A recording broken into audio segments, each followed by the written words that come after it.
Good evening everyone. మొదటగా ఈరోజు YSR Congress party కోసము, నా కోసము పనిచేసిన ప్రతి ఒక్క కార్యకర్త, ప్రతి ఒక్క నాయకుడు, ప్రజలు అందరికీ కూడా పేరు పేరు ధన్యవాదాలు తెలియజేసుకుంటున్నాను. It's a big question. And గెలిచినటువంటి సత్యకుమార్ కూడా ధన్యవాదాలు తెలియజేసుకుంటున్నాను. కంగ్రాచులేషన్స్.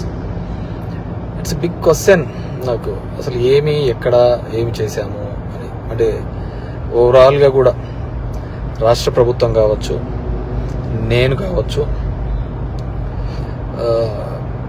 ఎప్పుడు కూడా పేదవాళ్లకు అండగా ఉండాలా, పేదవాళ్లకు తోడుగా ఉండాలని జగన్మోహన్ రెడ్డి గారు ఆలోచించారు. నేను అదే విధంగా ఆలోచించినాం.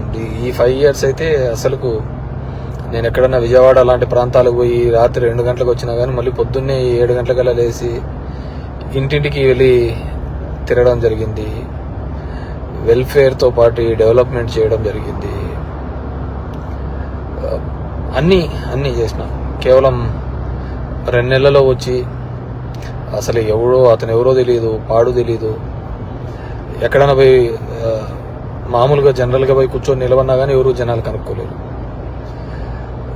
దీంట్లో మరి ఐ ఫీల్ రియల్లీ సాడ్, బాధ అనిపించేస్తుంది నిజంగా. ఎందుకంటే అరే ఏంది మనం ఇంత కష్టపడి,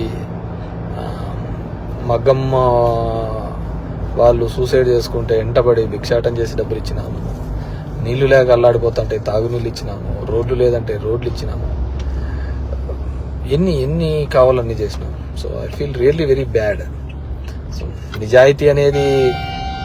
నిజాయితీగా ఉంటే సరిపోదు, కేవలం అబద్ధాల మీదే బతుకుతేనే బాగుంటుందనే ఆలోచన ఉందేమో తెలియదు. కానీ మనం అది ఆడలేకపోయినాం. ప్రతిసారి కూడా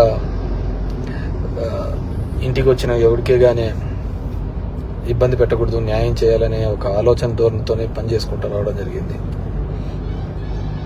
కానీ దురదృష్టం, అదే జగన్మోహన్ రెడ్డి కూడా అంతే. మొట్టమొదటిసారి ఒక నాయకుడు పేదవాళ్ళకు మేలు జరగాలి అని ఆలోచించాడు. మేబీ సంక్షేమం ఎక్కువగా చేసి ఉండొచ్చు, ఎప్పుడు లేనంత. అంత మాత్రాన అభివృద్ధి జరగలేదు అనేది మాత్రం అబద్ధమే కదా. మీ గ్రామాల్లో ఉన్న సచివాలయాలు కావచ్చు, హాస్పిటల్స్ కావచ్చు, అసలు అవినీతి లేకుండా జరగడం ఏంది. ఇంతకుముందు ఏ విధంగా ఉండేది, ఇప్పుడు ఏ విధంగా ఉండేది, వాటిని కూడా చూడలేకపోవడము దురదృష్టకరమే అనుకోవాలి. సో ఏదేమైనప్పటికీ కూడా నేను దగ్గర ఒక పోస్టల్ బ్యాలెట్తో చూసుకుంటే 2600 ఎంతతో ఓడిపోవడం జరిగింది.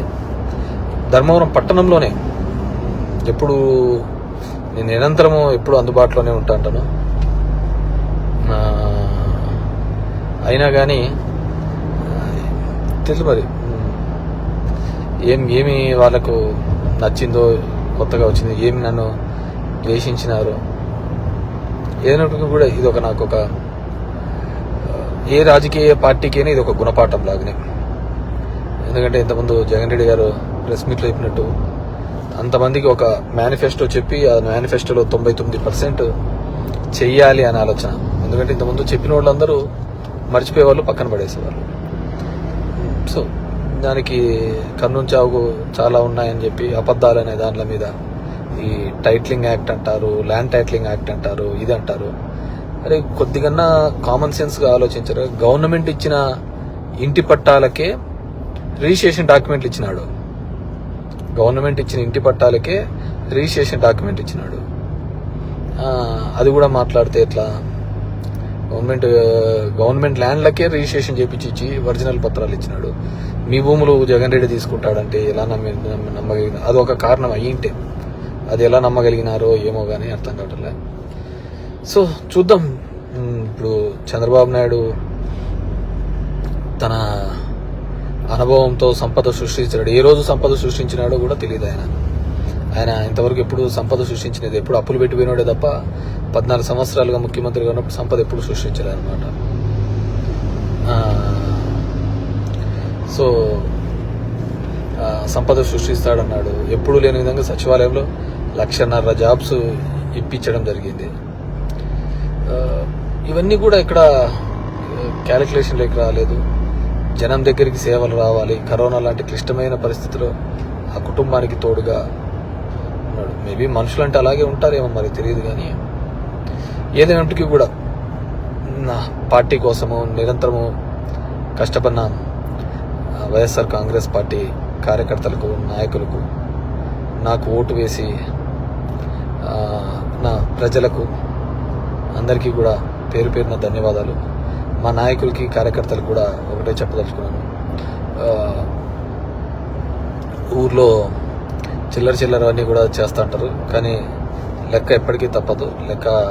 లెక్కలు ప్రతి ఒక్కరు ఉంటాయి. కాబట్టి అందరూ కూడా సమన్వయంతో ఉండండి. మనం ఎవరికే కానీ చెడుపు చేసినది లేదు, ఇది లేదు. మన గడప శత్రువు తొక్కినా ఆ శత్రువుకు మంచి చేసేది తప్ప చెడు చేయలేదు అనమాట.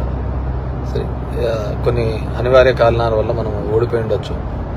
ఏదైనప్పటికీ కూడా నాకు మద్దతుగా నిలబడిన అందరికీ కూడా, ప్రతి ఒక్కరికి కూడా పేరు పేరున ధన్యవాదాలు తెలియజేస్తున్నాను. Thank you.